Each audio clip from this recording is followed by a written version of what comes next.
They searched for centuries, explorers, kings, even scientists drawn by whispers of a city untouched by time. It's not hidden by mountains or covered by vines, but veiled by something no map could chart. A mystery nature itself guarded, a city where no one ever grew old. Our story begins with a whisper, not of wind through leaves, but of fear.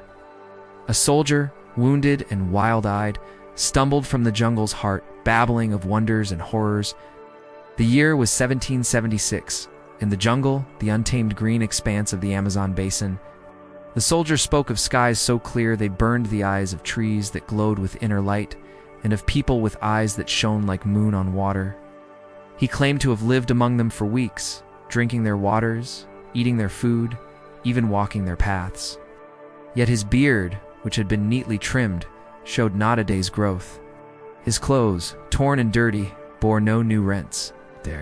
His hands, calloused and scarred, healed with unnatural swiftness. His limbs, though strained by weeks of travel, knew no fatigue. Most unnerving of all, his skin, weathered and tanned, bore no wrinkles of age. Everyone around him laughed. Doctors saw a trick of light and shade. Officers, a madman's boast. Villagers, a fool's tale. But he shook his head slowly, a sadness in his luminous eyes. "No," he whispered, "it is true. Those eyes, they see, not with ears, but with skin, with roots, with stone. Their faces hold the sky, their bodies the earth. There is no night there, only a deep peace. They need no sleep, they know no sickness. Hunger comes not by empty stomach, but by full heart. I have walked among them, yet I am still bound to my kind. Theirs is a gift not meant for me. I have seen too much sun, felt too much pain. I cannot stay. But I have touched their sky and drunk their deep peace." Then he smiled, a sad, tired smile. "I am still here, yet not here. I hear their song and feel their pulse. Soon I shall join them." And indeed, after weeks of quiet contemplation, the soldier, barely 30 winters old, was found lifeless at the edge of the same jungle, his skin still smooth, still unlined, as if time had skipped its course upon him. For over a century, the tale remained, dismissed as fancy or madness until the 1920s, when a scientist named Theodore discovered an anomaly in the Brazilian wilderness. Guided by local legends and cryptic clues left by the soldier, he found strange symmetrical clearings in the forest where animals feared to tread and time itself seemed to falter. As planes flew overhead, the pilots reported sudden loss of radio signals. The timestamps on their instruments would freeze, then jump, sometimes hours, sometimes minutes. Some returned with images captured in these gaps, showing structures of impossible design. Geometric patterns carved into the earth, walls overgrown by vegetation. Yet these images were never consistent. Sometimes the formations were absent. Sometimes they showed structures of breathtaking complexity. And sometimes, just sometimes, they showed people. These people, if they could be called that, were humanoid in shape, yet seemed to lack shadows. Their faces, obscured by mist or foliage, held an ageless serenity. The locals told tales of a humming sound at dusk, a low call echoing from the river that beckoned those who heard it to follow. But the warnings went with it. If you go, you do not return. You will leave as a babe born anew. Undeterred, explorers set out, seeking not just the city, but understanding.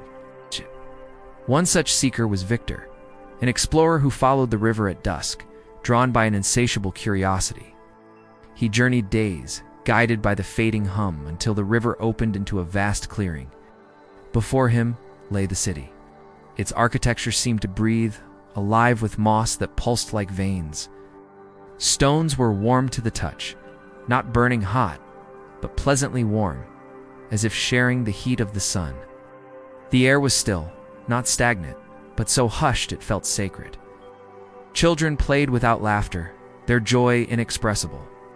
The elderly walked with the young, their faces etched not with age, but with tranquility. No one seemed troubled by the absence of trouble. No one asked why, for they simply knew they were home. Victor spent what felt like hours in this place, observing, questioning, sketching, yet time offered no answers. As suddenly as it had begun, the hum faded, the city vanished, leaving Victor alone in the silent jungle. He emerged from the forest weeks later, bearing sketches and theories, only to find no one believed him. His peers dismissed his tale, branding him a fantasist. But Victor knew what he had seen. Determined to prove the city's existence, he returned, bringing scientific instruments and cameras, yet the city revealed itself only to him. Again he saw the timeless people, walk their paths, drank their waters. Once again he heard their song, felt their pulse, understood their peace. He learned that the city's secret wasn't a fountain, not an elixir. It wasn't something you drank or bathed in. It was the city itself, aligned perfectly with ancient wind patterns, root networks, mineral paths that pulsed beneath the Earth's surface. Nice. It created a symphony of harmony so precise, it suspended the decay all living things face. In the heart of this timeless city, Victor encountered a woman who did not speak. She wore no ornaments, her dark hair braided simply, her eyes reflecting the wisdom of ages. She led him to a tree heavy with fruit that glowed faintly, not bright enough to see, but strong enough to feel. Under its light, the world outside ceased to exist. Time, distance, identity, all dissolved. That night, Victor slept.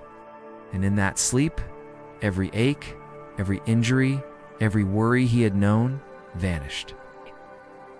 When he woke, the woman was gone. The fruit had fallen, the glow faded. The city hummed faintly, then fell silent.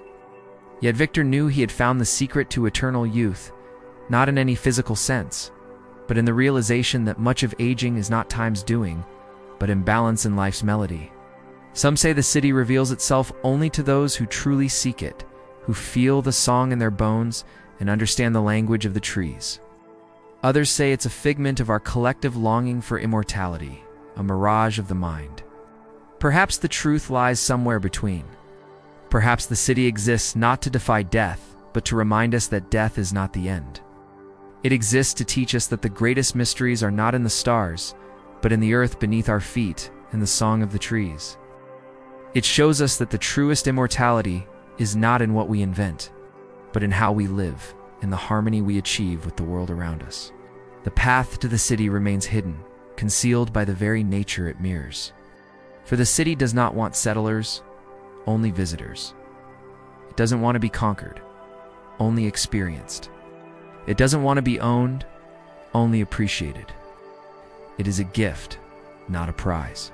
And yet, for those who find it, who hear the call and follow, who feel the hum and understand, who walk the path and seek, the city offers a glimpse of what is possible, a vision of a world in balance. A reminder that within each of us lies the echo of that harmony, waiting to be rediscovered. If you, too, wish to uncover more stories of forgotten wisdom, lost places, and ancient truths buried in nature, subscribe, like, and comment on The Forgotten Path. Your journey awaits.